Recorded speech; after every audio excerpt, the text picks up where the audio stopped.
Hey guys, how's it going? Today I thought I would run you through the mix for Box of Memories. that was the first single from our new EP, which, depending on when you're watching this video, is either out now or you can pre-order it now. So links will be in the description for that, and you can either pre-order it or have a listen, depending on if it's out yet.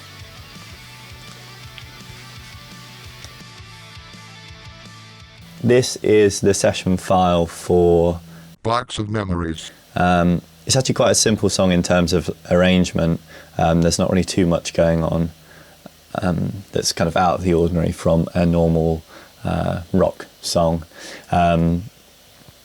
Just make sure everything's turned off. So yeah, you can see we've got about 94 tracks here. That includes obviously all of the instruments as well as all the buses and effects and all that kind of thing. Okay, so we'll start off with the guitar, as that is probably what you're all mostly interested in.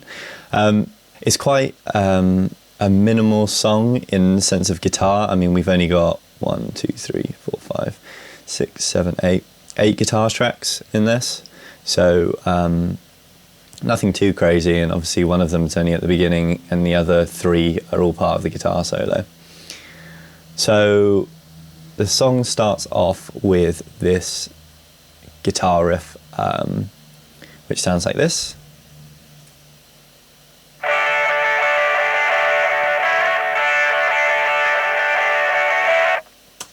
Which is kind of the main riff for the song.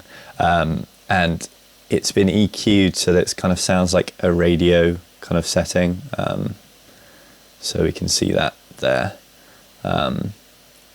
Yeah, this is just the preset, the megaphone EQ, but I've adjusted it slightly. So that's why it sounds like that, and you can hear before and afterwards if I turn it off. There you go. So that's how the song starts, and then it kind of kicks into the chorus, or kind of first bit of the song. So we've got the first guitar panned left and right. So this is panned -40, and the other one is panned +40. So here's how the left track sounds, and the right track.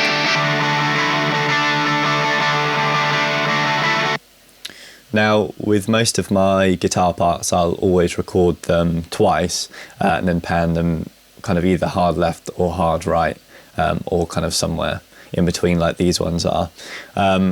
Now, the reason why I do this is because instead of just duplicating the part, so instead of dragging this bit down onto this other track and then panning it hard left and hard right, that would still produce a mono signal, because they're exactly the same. Now, to get it sounding wider than that, what you do is re-record the part twice, and then obviously this second guitar has a different guitar amp that is being played through. So that's how you kind of get the width out of the guitars. Now, a lot of people have been asking what I use for recording guitars, and although these tracks have been bounced down, I use the STL tonality plugin. So that's this, and I think I have some presets. Here you go. So this one would have been used for the left channel. So they're all the settings if you want to have a look. And that would have been used for the right channel.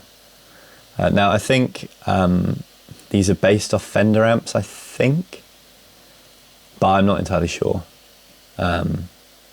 So yeah, and that's the cab. I think it's like a 4x12 or something like that. And the same on the other one. So if we have a listen to those together, that's how that sounds.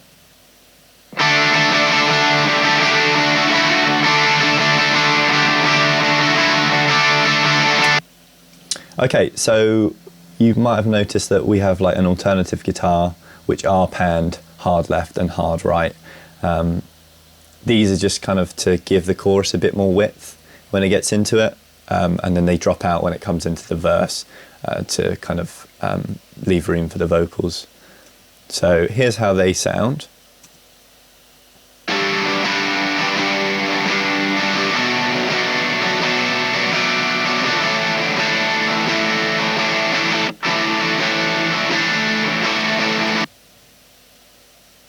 And all together.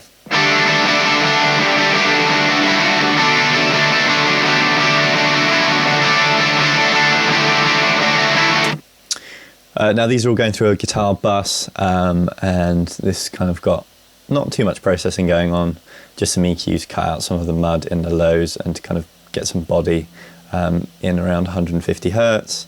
They're being compressed by this SSL bus compressor. So yeah, only about 4 dB of gain reduction there. And they're also going through a Fab Filter Saturn, which is a saturation plugin. And then finally, just a Fab Filter Pro Q. The reason why I like putting, you'll kind of see all over this mix, there's a lot of saturation. It just kind of, well, I mean, you can use it to warm things up a bit more, but it just adds some extra harmonics in that would otherwise kind of be missing. Especially, it works really nicely on like clean guitars and stuff like that. So they're not sounding like so sterile, I suppose. Okay, so after the chorus, it obviously all drops out and just goes into the verse.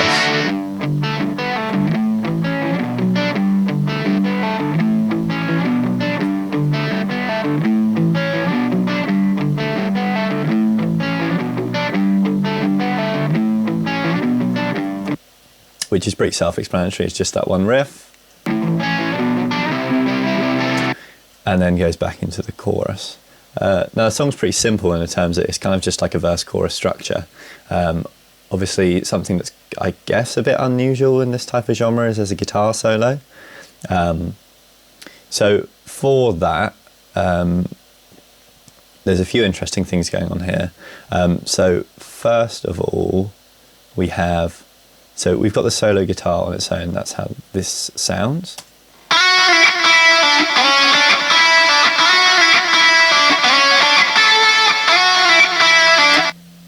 Now, on this, there's quite a cool effect that I use to widen up guitars. We've got this doubler by Waves over here.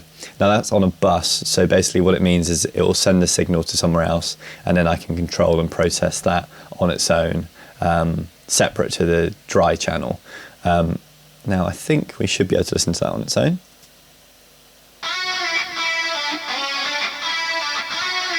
So basically what it's doing is it's just detuning the guitar signal by 6 cents either side.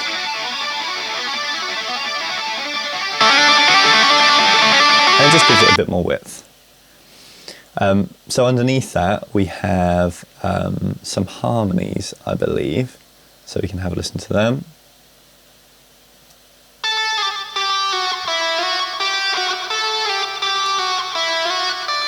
So I think that's just a third harmony over the top. And then I think this one's an octave. Yeah.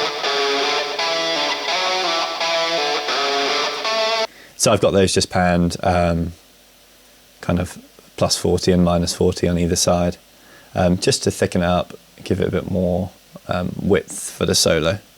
So here's how they all sound together.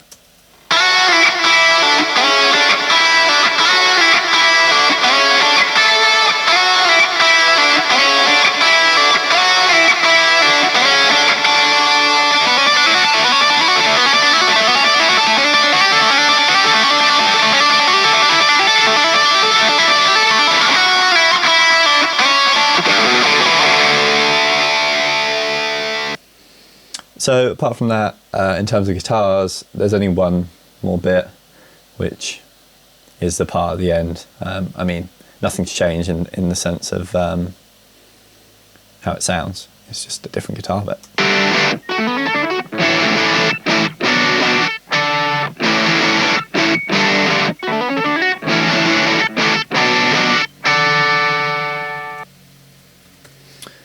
Okay, that kind of wraps up the guitars. Next, I think we should talk about the drums. So basically, for the EP, just give you a bit of background, we started the band just before lockdown happened in the UK.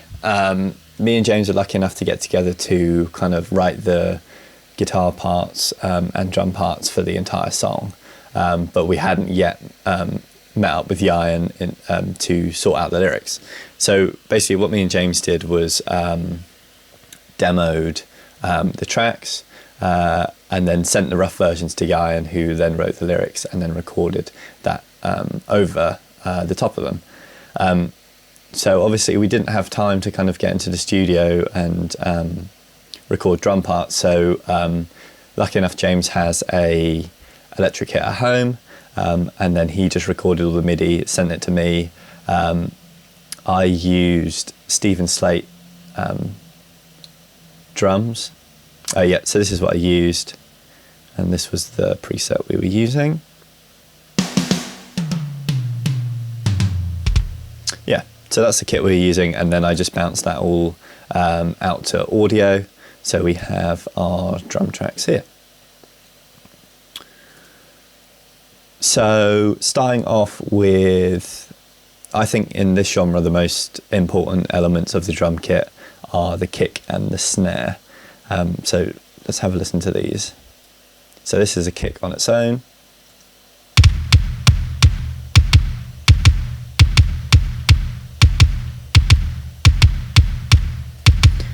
So you can tell it's quite a punchy kick. So I'm scooping out a lot of the mids. So usually in this area from like 300 to 500 hertz, it's a lot of kind of muddy, boxy kind of sounds, which you can hear. Yeah, just sounds like rubbish basically. And then it's been compressed. I think it's by 1176, yep, style compressor. And then finally it's being EQ'd again by this API, 550B by Waves. We're adding a lot of low kind of sub-frequencies here. Now this was also sent to this sub-kick bus.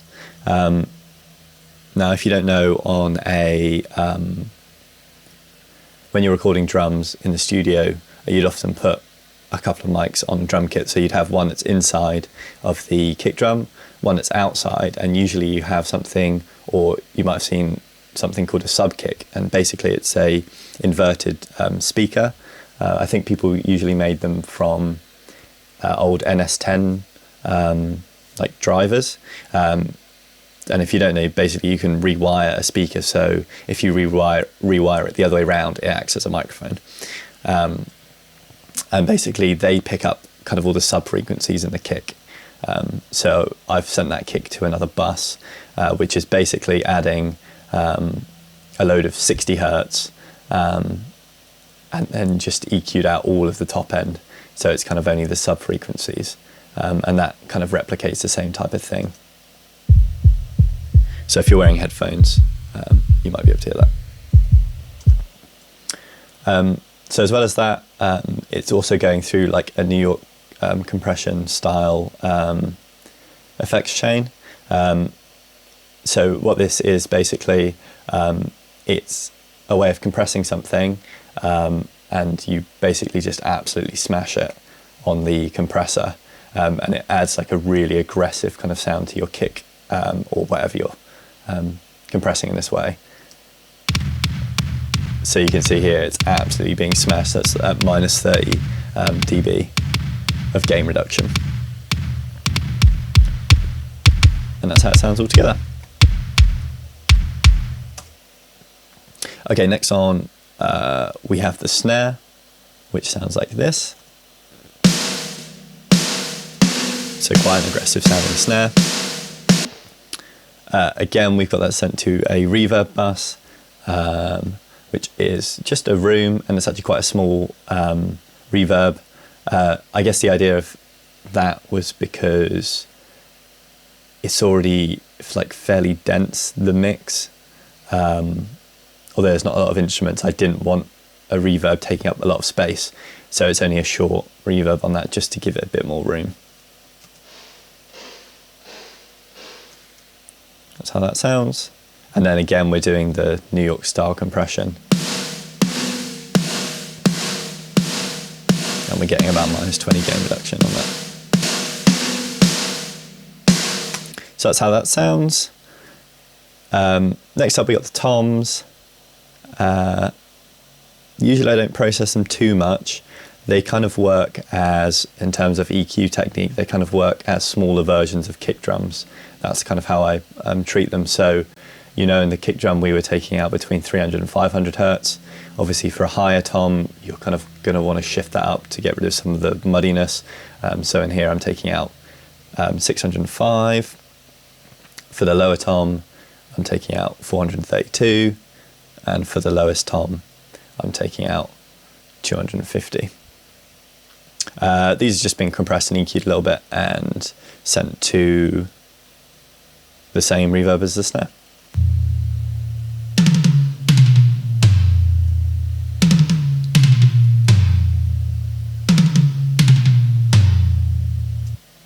So that's how they sound. Okay, so moving on. Toms are just sent to a bus and they just have a limiter on that because I think they were clipping a bit. So that just cuts off some of the transients. We've got cymbals which have nothing doing to them. Overheads, which is just high passing. Now, for the whole EP, basically, most of the sound of the drums, apart from obviously the kick and snare, is coming from this room mic. So a common technique for using room mics is that you would put some mics kind of far away from your kit, and then often what people do is process them quite a lot. So on this, I've got a compressor and an EQ. You can see we're just cutting out a lot of frequencies which are kind of muddying the sound. And here's how that sounds on its own.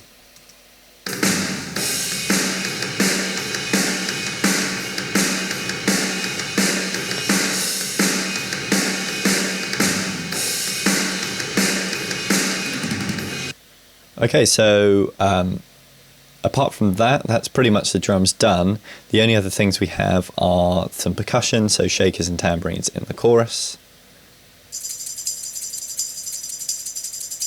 which sound very realistic.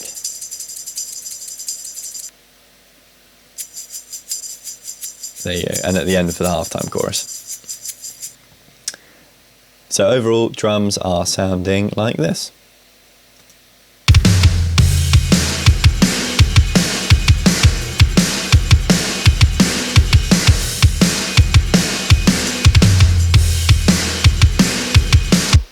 Oh, one last thing, we have a whole kit parallel compression here, which sounds like this.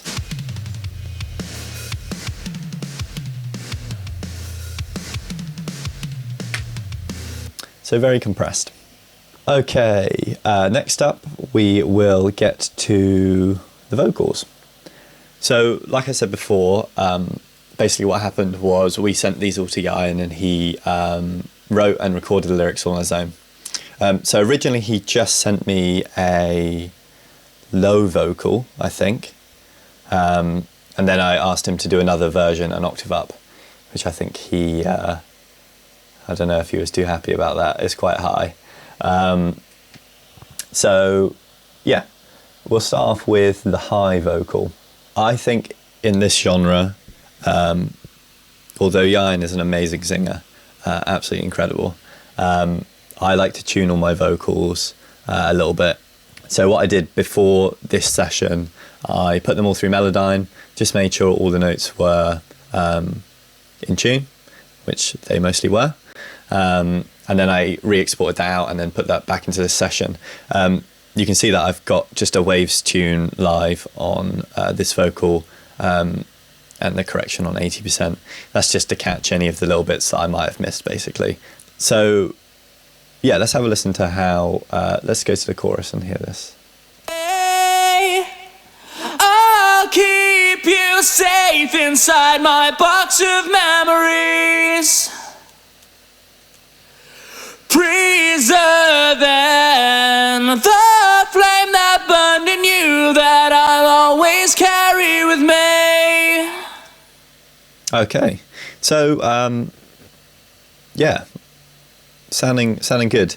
So basically, I just cut out all the low end on that. Anything kind of before that is kind of room for the drums, guitar, and bass, and I'm just kind of cutting out a lot of the kind of muddiness that comes with recording vocals. It's being compressed by an 1176 by Waves, so we can see how much gain reduction we're getting on this.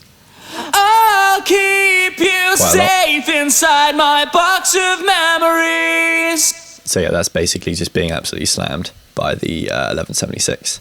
And then, yeah, some EQ. Yeah, you can see this curve on here is mad. One thing that I'm kind of subscribed to is that, so a bit of background, I studied like music technology and audio engineering at university. And after that, I worked for an audio company for 3 years. So I've been doing this for maybe like, I don't know, I guess I started off maybe 10 years ago. So learning all of the basics on how to EQ and all that kind of stuff has helped. But I think a lot of people worry about like doing too much, or a lot of people worry about boosting in the EQ and not cutting. Obviously here is only cutting, but yeah, I mean, this looks crazy, but at the end of the day it sounds good. So if it sounds good, then just do it, really.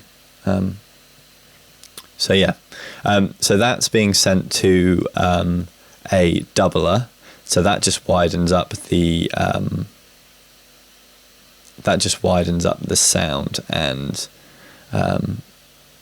if I just mute all these other ones first, we can hear how that sounds on only the vocals. I'll keep you safe inside my box of memories. So we can hear it without. I'll keep you And safe with. inside my box of memories. So as well as that, we have our lead vocal going to a lead vocal bus, which I'll find over here. Yep, so it's going to a bus and then it's going to this reverb, which you'll hear all of the tracks in. I'll keep you safe inside my box of memories. And the reverb I use for that is the Waves R verb. I tend to use this in a lot of things just because I know how it sounds, and it sounds pretty good just like out of the box. So yeah, that's just going to a plate reverb with a time of 1.5 seconds, and some pre-delay on that as well, just so there's some separation between the lead vocal and the reverb. Usually when you don't have a pre-delay on it, you kind of get a blur between the actual vocal and the reverb. It kind of just merges into one a bit, so having some pre-delay on that gives you some separation on your reverb and your vocals. And yeah, that's just going to this vocal bus, like all the other tracks. So yeah, as well as that, we've got our low harmony, our low octave, I should say. This was keenly felt, your warmth doesn't fade away. I hope that I would make you proud. So that's our low one, just going through all the way through the song. So we've got, as well, we've got some backing vocals just in the choruses. Now, Ian didn't send me any backing vocals, so which is fine. What I do quite a lot is I just whack them into Melodyne and then just pitch them up like a third higher or a fifth higher or a fourth lower to create our kind of artificial sounding backing vocals. Yeah, so here's how they sound. They're going to sound very much robotic, but in the mix you're not really going to hear them, and they just add a bit more width and a bit more interest. So without them it will sound a bit weird, but with them it sounds just right. So here's how they sound. I'll keep you safe inside my box of memories. Preserve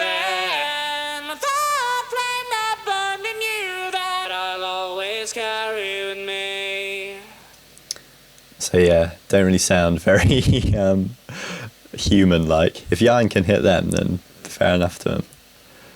So here's how that all sounds together. I'll keep you safe inside my box of memories, preserving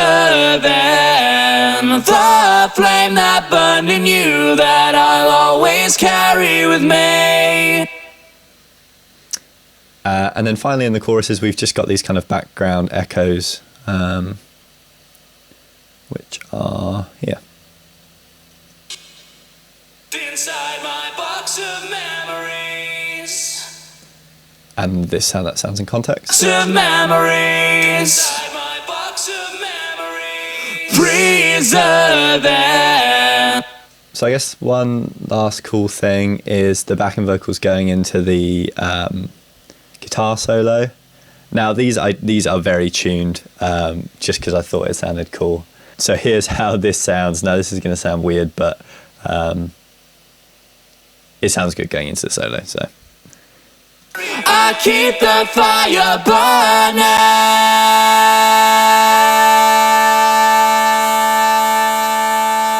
burning.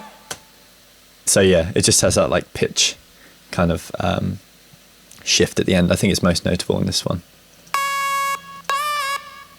This is definitely not possible. I keep the fire burning.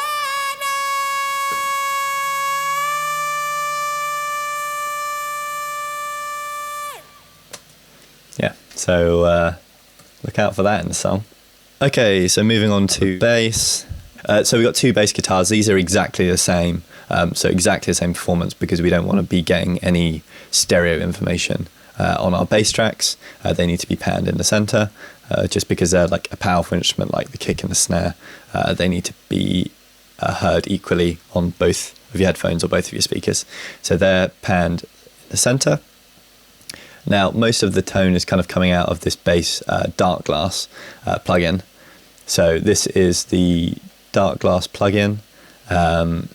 It's a neural DSP plugin based on the B7K and the microtubes pedal. So yeah, it's basically a bass distortion pedal. And here's how that sounds on its own.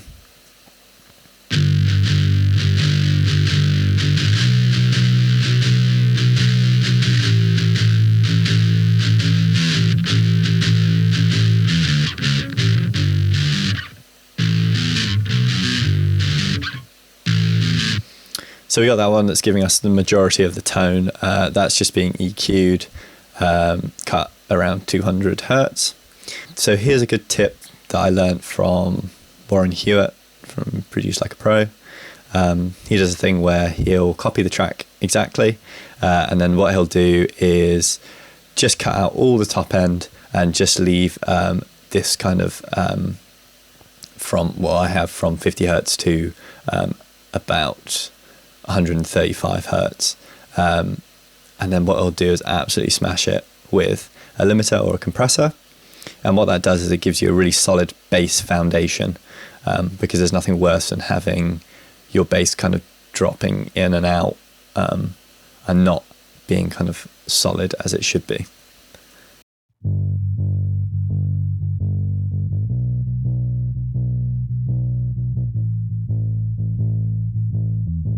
So we're getting from around 6 to 9 dB of gain reduction on that, and that just gives us a solid bass low end.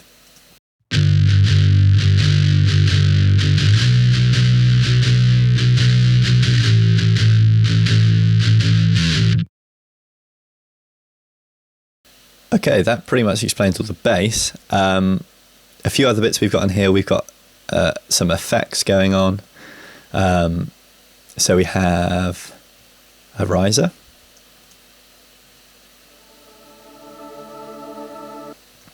Now what that was just a chord played into the Alchemy synth, I think, through a choir plugin, a choir sound, and then I just reversed it. We've also got the classic reverse crash. And finally the sub drop. if you're listening on headphones or speakers, you should be able to hear this.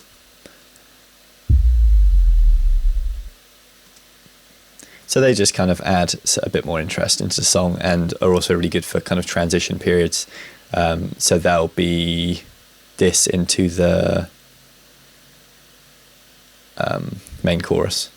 So you'll be able to hear these effects.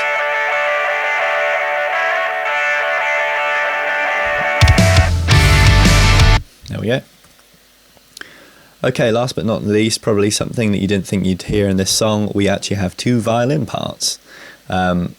So this first one is actually a double of the guitar solo, and the second one is just some like pizzicato strings, I think. Now these are just the Logic stock plugin. So let's have a listen to this one on its own.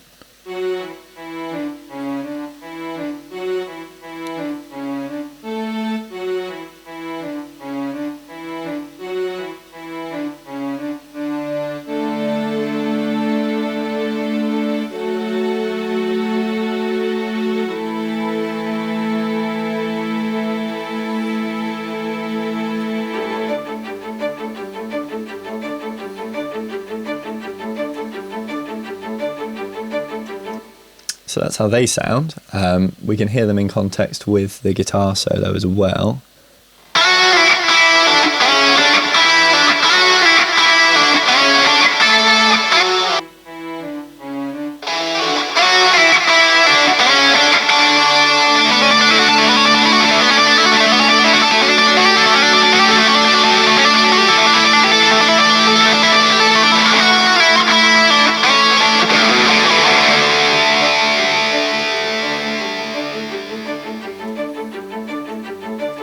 Yeah, so they were kind of just added in just to give that last chorus a bit more of a kind of, I don't know, just something else to add some more interest just into that last chorus. Yeah, and that's about it really. I think that mostly covers everything. So yeah, this is just the mixer where everything is. They all get sent to... Oh, so here's an interesting thing. What I do is I send all the music parts to a music bus, so all the music just goes through here. Vocals. That's all this one. That's just the vocals. So what I do on the music bus is just cut out a little bit where the vocals sit, and that just gives the vocals a bit more space. Yeah, and I think that's pretty much it. We got a bit of automation going on the track. So these are just our level changes. So we've got some on the vocal group. Yeah, some fade outs. Not really too much. Everyone says you need to automate everything, which I probably should be doing a bit more of. We got some on the master VCA down here, which is just going up and down a couple of decibels per section of the song. So you can see at the end it jumps up for the last chorus 1 dB, and for the verses it goes down 1 decibel, just to give it a bit more movement. Okay. I think that's pretty much everything in the track. Hopefully I covered everything that most of you wanted to see and hear. I hope that you got some good ideas maybe that you could use in your productions, and an insight as to kind of how the song was written and how it was mixed. If you want to listen to it, then depending when this is out, well, you'll be able to listen to this song now. And the EP may be out as well, so go have a listen to that in the description. Yeah, thanks very much.